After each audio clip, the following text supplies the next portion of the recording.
Благодарам. Почитувани граѓани, почитувани медиуми. Димитар Ковачевски е срам за македонскиот народ. Продолжувањето по стапките на неговиот ментор Зоран Заев, каде што убедливо ја носи државата кон патот на пропаст и национален срам, го прави уште полош премиер и од самиот Заев. Прашањето кое што го поставува јавноста е следново. Зошто Ковачевски бега од соочување со граѓаните на референдум? Дали со тоа што вели дека е чекор назад референдумот во целиот процес, значи дека е свесен дека граѓаните не го поддржуваат? Да, граѓаните не ја поддржуваат неговата политика. Тоа што Ковачевски се плаши да оди на референдум е само доказ дека граѓаните не даваат поддршка на преговарачката рамка која што тој ја промовира и турка, што во превод значи асимилација и бугаризација. Граѓаните не се за ова. Ако говориме за чекори наназад, Република Македонија чекори наназад цело време откако ја дојде на СДСМ на власт. Со Ковачевски само се интензивира тоа темпо на чекорење наназад. Димитар Ковачевски треба да се извини на македонскиот народ, на граѓаните, затоа што ја носи државата против волјата на граѓаните кон ново национално предавство.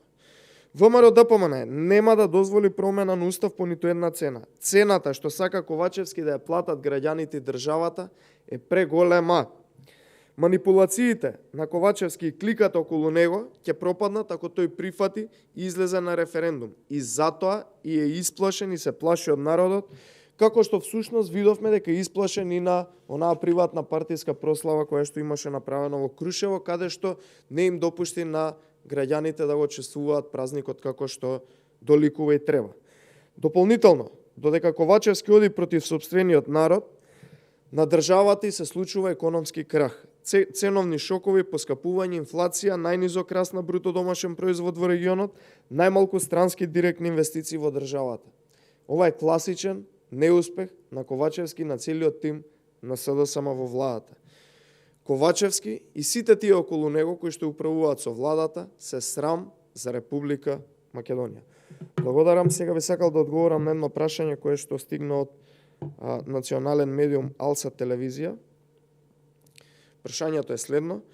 Како го коментирате конфликтот меѓу јавната обвинителка за организиран криминал Вилма Русковски и директорот на финансиска полиција Арафат Муареми? Дали гледате политичка позадина позади овие случувања? Воедно можам да се согласам и со коментарите на двајцата и на Арафат Муареми и на Вилма Русковска, тоа е дека и едниот и другиот работеле против законски, односно него почитувале законот и затоа Република Македонија на ова дередже до кое што е стигнато.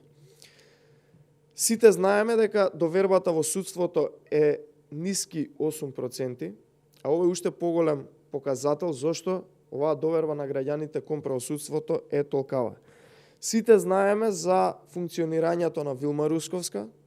Од оваа говорница стотици пресконференции сме одржале како не работи согласно законите и не работи онака како што треба да работи еден јавен обвинител. Сите знаеме и за функционирањето на финансовата полиција под палката на Арафат Муареми, кој што исто така е кадар на СДСМ, како што и претходна обвинителка која што ја споменав е миленик на СДСМ.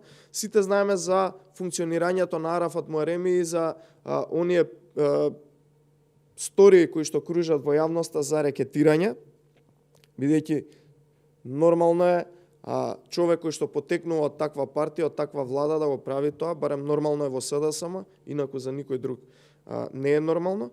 Дали има политичка позадина или не, тоа оставаме самите да си кажат дали има политичка позадина или не, но очигледно е дека и двајцата имаат нешто да сокријат во однос на своето работење. Така да,